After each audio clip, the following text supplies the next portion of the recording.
kegiatan kami, Departemen Biologi berkolaborasi dengan perkapalan ITS akan memberikan wacana keanekaragaman biofouling, terutama titik Suramadu sebagai industrial sektor yang cukup tinggi dikaitkan dengan pemakaian kapal. Biofouling adalah makhluk hidup yang biasanya menempel di badan kapal. Ini akan menjadi isu global berkaitan dengan emisi karbon ataupun yang lebih teknisnya kepada konsumsi bahan bakar yang berlebihan.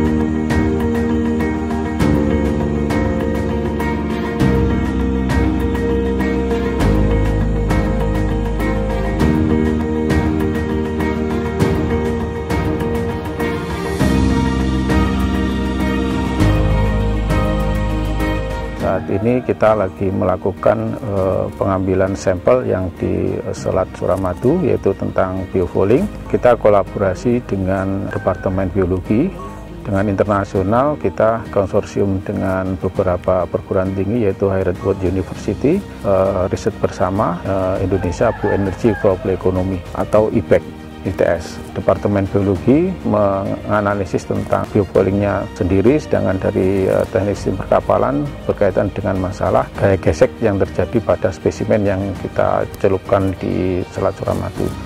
Sebenarnya di Selat Suramadu ini karena terkait dengan nanti kedepannya untuk kebutuhan marine renewable energy, di mana biofouling di benda-benda yang terapung itu sangat sensitif dibandingkan dengan kapal yang bergerak, artinya berbeda sekali. Kedepannya kita mau mencari data dari spesimen ini dibandingkan dengan simulasi computational dynamic, di mana nanti ada validasi sehingga dapat menjadi referensi kalau kita menganalisa tentang pengaruh resisten pada kapal akibat pertumbuhan biofouling pada lambung kapal ataupun dari benda terapung seperti benda-benda marine renewable energy.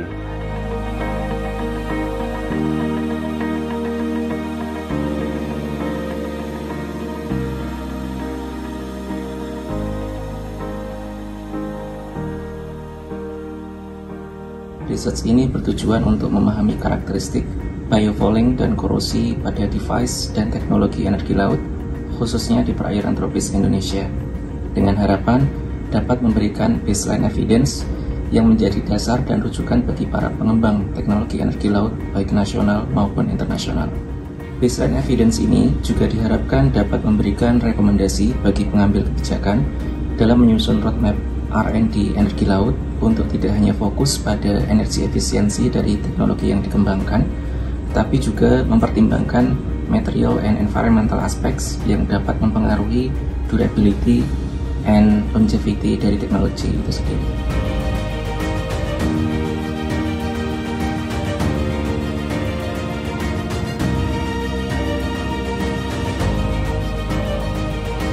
Kegiatan yang saya lakukan rutin setiap bulannya adalah mengambil sampel yang telah direndam di jembatan Suramadu berupa plat dengan tujuan untuk mengetahui spesifikasi atau karakteristik pertumbuhan dari biofouling itu sendiri. Frame terbuat dari bahan PVC dan kemudian plat-plat yang sebagai spesimen uji ditempel. Panel spesimen uji ini terdiri dari 5 material. Pertama dari baja dengan sandblasting tanpa coating, kedua plat baja dengan anti-fouling coating, 3 plat baja dengan anti-corrosion coating, keempat ada bahan material dari PVC, dan yang terakhir ada bahan material dari bambu. Kelima material ini bertujuan untuk melihat karakteristik pertumbuhan biofouling, di manakah pertumbuhan biofouling yang paling cepat, sehingga menjadi acuan kami untuk bagaimana mentreatment sebuah kapal dengan kondisi material yang diwakilkan oleh 5 jenis material tersebut. Untuk pemasangan frame itu sendiri dilakukan oleh Pak No selaku nelayan dan juga penyelam. Panel akan direndam di Pai 57 Jembatan Suramadu di bawah kedalaman air 3 hingga 5 meter.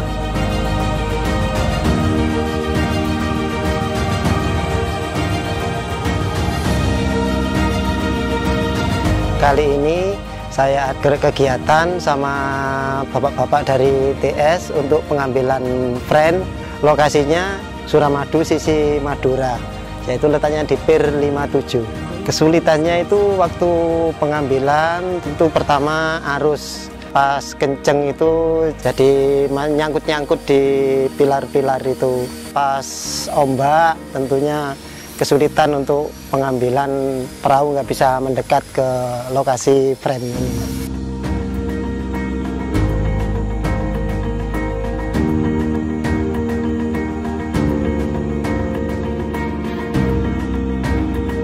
Saat ini untuk penelitian yang kita lakukan adalah kita sedang mencoba untuk mencari senyawa pengganti tributyltin. Kita tahu bahwa beberapa data menyatakan bahwa anti-biofouling ini ternyata menyebabkan imposeks. Dia tidak bisa melakukan reproduksi seksual, yang artinya dalam konteks ekologi dia dinyatakan punah secara ekologi. Oleh karena itu kemudian kita mencoba untuk mencari substitusi dari tributyltin ini dengan menggunakan senyawa-senyawa yang bisa kita peroleh dari alam. Kita ingin mencoba untuk mencari metabolit sekunder tanin dan terpenoid. Setelah kita memperoleh data dalam melalui screening fitokimia, kita akan melakukan uji coba mencampur dengan cat yang non anti-fouling.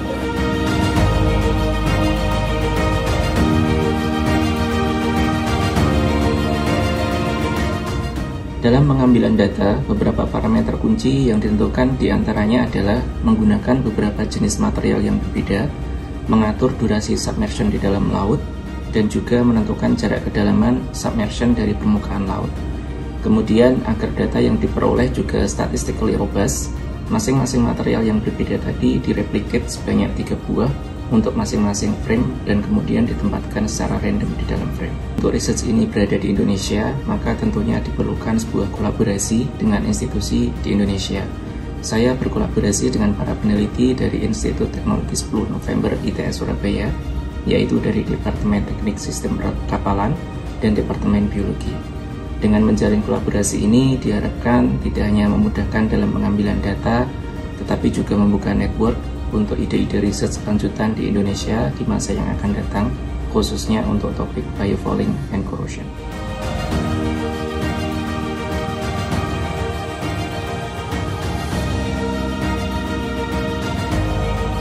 Dan tentunya output kami adalah memberikan sebuah rekomendasi list keanekaragaman biofouling yang kami temukan di wilayah Surabaya.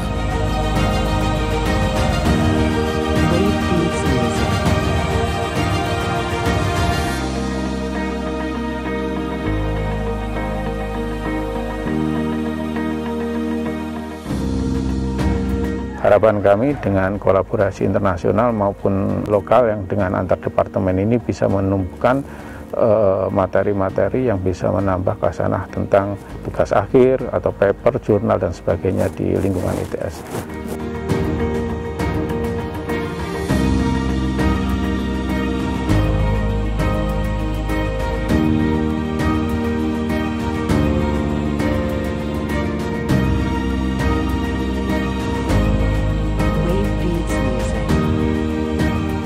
Yang kita harapkan nantinya akan bisa mengetahui kira-kira seberapa efektif cat yang kita campur dengan metabolit sekunder yang kita peroleh dari daun mangrove, untuk bisa memperoleh cat yang nantinya bisa kita gunakan sebagai cat pengganti yang saat ini beredar di pasaran, yang kita tidak berharap akan menyebabkan terjadinya imposeks pada makhluk hidup yang ada di perairan laut.